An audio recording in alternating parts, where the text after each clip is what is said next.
Terra Santa. Olá, e bem-vindos ao nosso programa Onde Deus Chora. Um programa no qual falamos da situação da igreja que sofre e é perseguida ao redor do mundo. Os Maronitas, um rito cristão oriental que faz parte da Igreja Católica e foi fundado por São Maron, é o único rito oriental que nunca se separou de Roma. Ao invés de usar o latim, a liturgia é celebrada em siríaco, um antigo dialeto do aramaico, que é a língua que Jesus falava. O número de católicos maronitas na Terra Santa é de aproximadamente 12 mil. Hoje, é meu privilégio conversar com o arcebispo dos Maronitas na Terra Santa e em Haifa, também em Sharqa, em Jerusalém e na Jordânia, Sua Excelência Paul Sayah. Sua Excelência, obrigado por estar aqui em nosso programa. É meu prazer, Mark.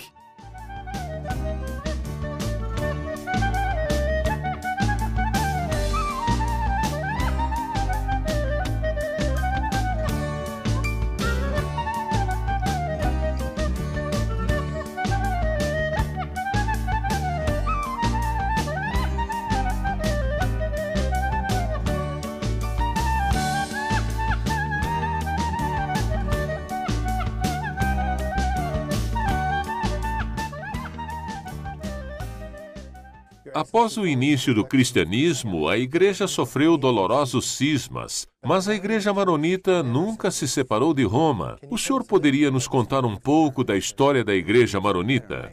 O rito maronita vem do nome do fundador, que morreu em 410, o que significa que já celebramos mais de 16 séculos de vida do nosso rito. O rito começou em Antioquia, se mudou para as montanhas do Líbano logo após a tomada da Terra Santa pelos muçulmanos e gradualmente se espalhou pelo mundo.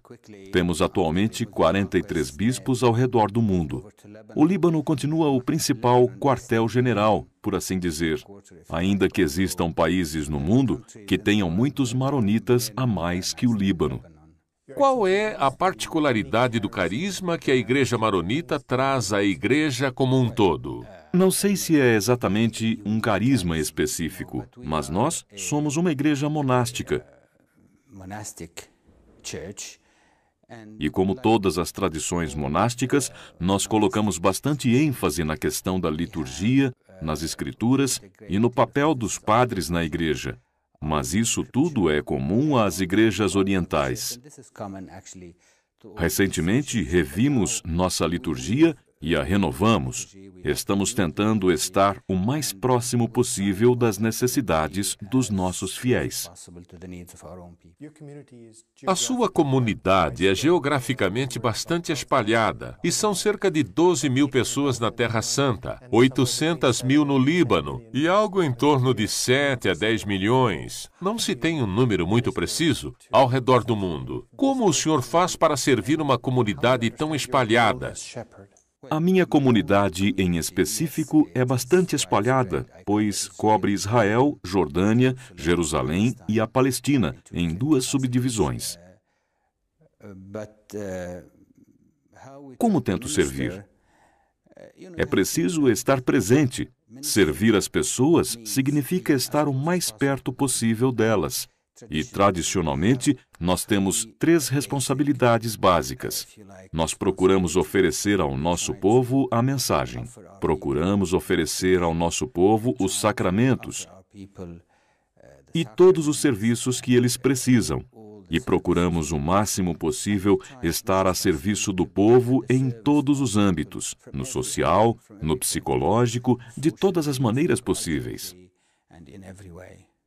Os cristãos árabes se encontram encurralados pelos muçulmanos extremistas e pelos sionistas extremistas. É uma maldição ou uma bênção estarem encurralados entre estes 2 grupos?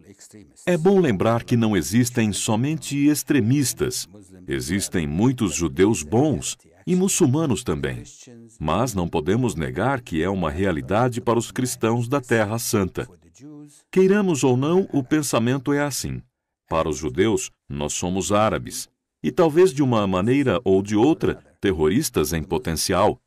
Para os muçulmanos, nós somos cristãos, o que significa que somos infiéis. Mas tudo bem, somos vistos assim. É como fomos vistos e como continuaremos sendo. Mas isso é uma bênção ou uma maldição? Eu realmente não sei. Até onde cabe a mim, posso dizer que estamos aqui, vamos permanecer aqui e estávamos aqui 600 anos antes do Islã vir. A nossa vida não é fácil e sei que nosso Senhor não nos prometeu um piquenique. A cruz é a cruz e nós vamos carregá-la, pois existe a ressurreição que é a nossa vida e nossa missão, e vamos manter esse norte. Qual é o papel mais importante que os cristãos árabes atuam nessa dinâmica? Acredito que eles estão em uma posição de mediadores, em uma posição de testemunhas. É preciso lembrar que nos colocaram em uma comissão para reconciliação. Além disso, os cristãos têm um grande trabalho no campo de serviços, na educação, na saúde, na assistência social, entre outros.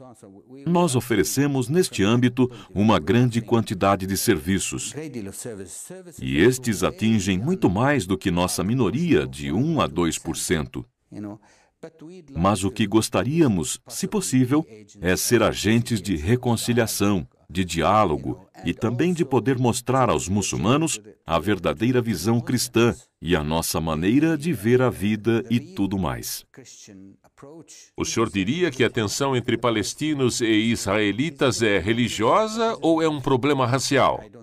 Eu acho que não é algo religioso, mas tem um fundo religioso no sentido que existem extremistas na sociedade judaica e extremistas na sociedade islâmica.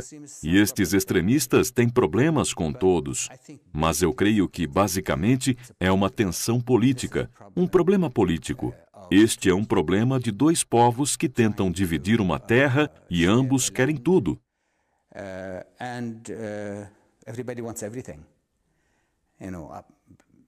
Os palestinos não querem tudo, mas querem fixar seu território em 21% da antiga Palestina.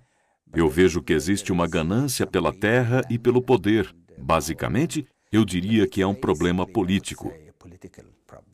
Mas existe, de certa forma, um desejo teocrático de reivindicar a terra prometida.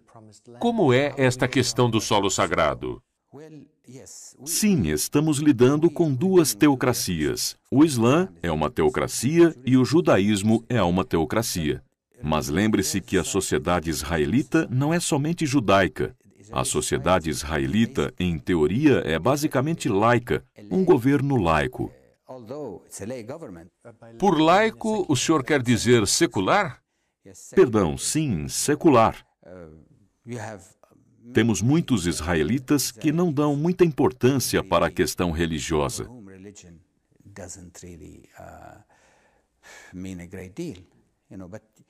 Contudo, há extremistas religiosos e o número deles só cresce.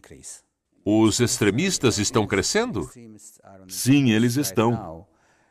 É claro que neste momento temos direito a estar no governo e quanto mais disto, melhor. Houve recentemente uma proposta que deveria existir um juramento de lealdade para aqueles? Isso foi votado no governo ontem. E sim, é uma requisição feita a cada cidadão israelita para que jure lealdade a Israel como um Estado judeu democrata, se é que é possível ser os dois ao mesmo tempo. Um ou outro? Exato. É claro que isso é uma mensagem para os 20% de árabes do país. É uma mensagem que diz que não gostam deles ali. O outro problema de Israel ser o país dos judeus é a questão dos refugiados, que são 3 ou 4 milhões no mundo e deveriam, de acordo com as leis internacionais, poder retornar. Quantos deles retornarão a Israel? Eu tenho minhas dúvidas, mas, novamente, essa é a ideia, pois não querem que nenhum desses refugiados voltem. Essa é uma questão muito complexa. Os israelitas que estão lá vão continuar lá, pois não creio que vão expulsar os árabes, ainda que exista a questão das fronteiras que mudam para tentar deixar de fora do muro os muçulmanos ou os árabes de Israel que estavam na região dos assentamentos. Esta é uma das questões, mas a questão que mais nos preocupa é que muitos países, Líbano, Jordânia, entre outros países que têm centenas de milhares de refugiados, muitos gostariam que eles voltassem para suas terras. E se Israel declara que é o país dos judeus, qualquer um que não seja judeu não é bem-vindo. Eu gostaria de voltar ao assunto das iniciativas da Igreja Católica e da Igreja Maronita na questão da reconciliação. O senhor começou, por exemplo, um projeto chamado Encounter, no qual convidam jovens judeus, católicos e muçulmanos para dialogar. Quais são os frutos sentidos neste esforço conjunto? O que me inspirou é precisamente o que estava falando antes. Eu sinto que a reconciliação, o diálogo e o aproximar das pessoas são questões principais no meu ministério. Eu acredito muito nos jovens, na sua educação e formação.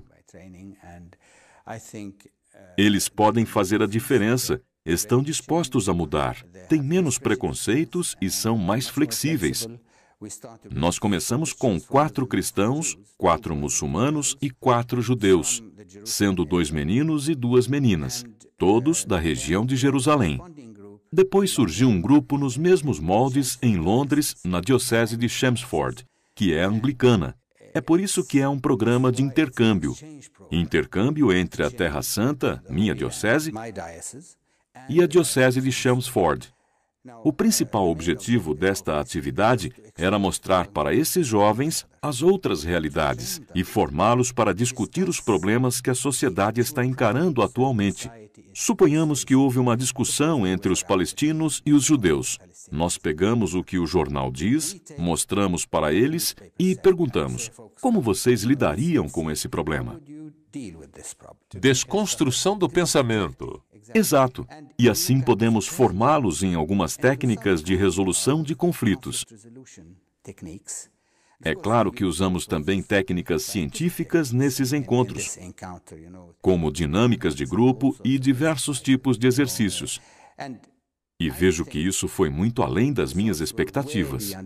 Quais eram suas expectativas? As mudanças que ocorreram foram enormes. Entre os jovens? Sim, entre eles. Nós fazíamos uma contínua avaliação, escutando eles, pedindo para que escrevessem como se sentiam e como isso os afetou. Tivemos um jovem judeu que disse: eu pensava que os palestinos eram terroristas. E quando me sentei com esse jovem palestino, eu pensei, nós podemos morar juntos, trabalhar juntos e fazer várias coisas juntos. E o mesmo aconteceu do outro lado. Deste ponto de vista, vimos o quanto é importante permitir que os jovens se encontrem, pois nós adultos, às vezes, já temos nossos preconceitos. Quando começamos o grupo, os pais ficaram um pouco relutantes, mas eu disse: eu sou o bispo, confiem em mim. Eu usei o peso da palavra. 2 anos depois, os pais vieram no meu encontro e disseram: por que o senhor não faz algo por nós? Fez tanto bem para os nossos filhos.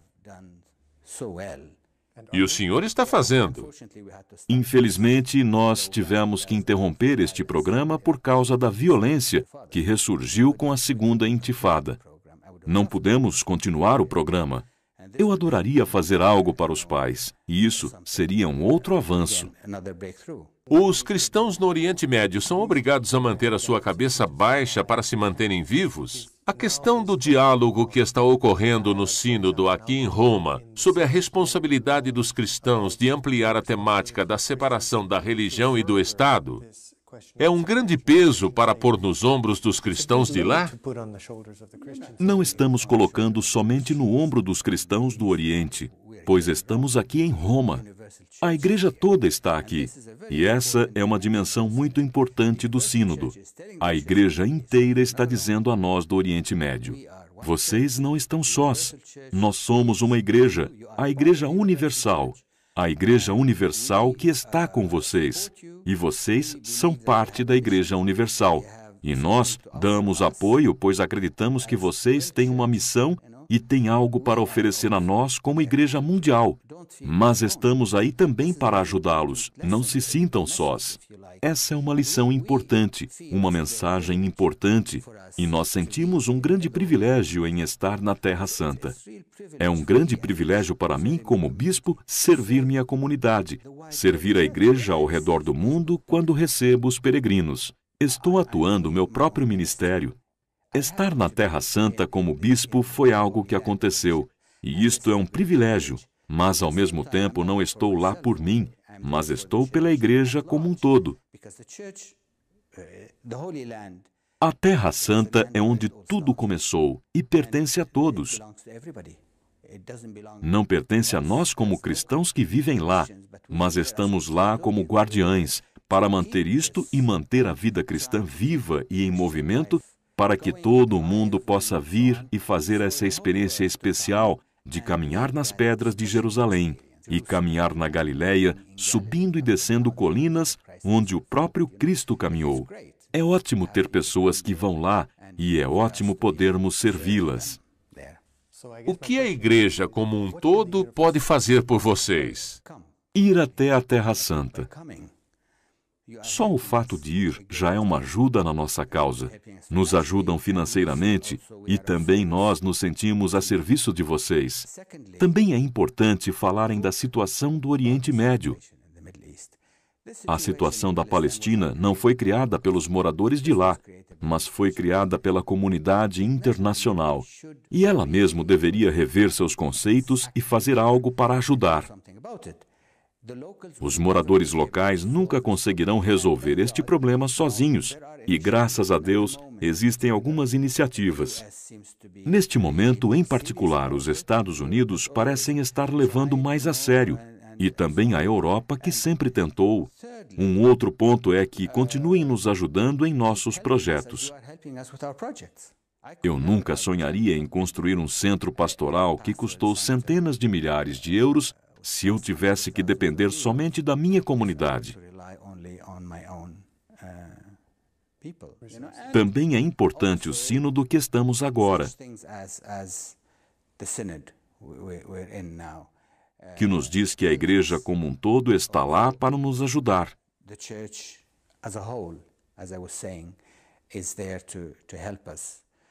Eu creio que, basicamente, é esse o papel que vejo na igreja na sua ajuda à Terra Santa. Para mantermos o local não somente para nós, mas para a Igreja Universal. Obrigado por ter estado conosco em nosso programa. Foi meu prazer, Mark. E obrigado a vocês, senhoras e senhores, por terem assistido Onde Deus Chora. E se quiserem saber mais sobre como vocês possam ajudar, eu os encorajo a verem as informações para contato ao final do nosso programa. Uma ótima semana.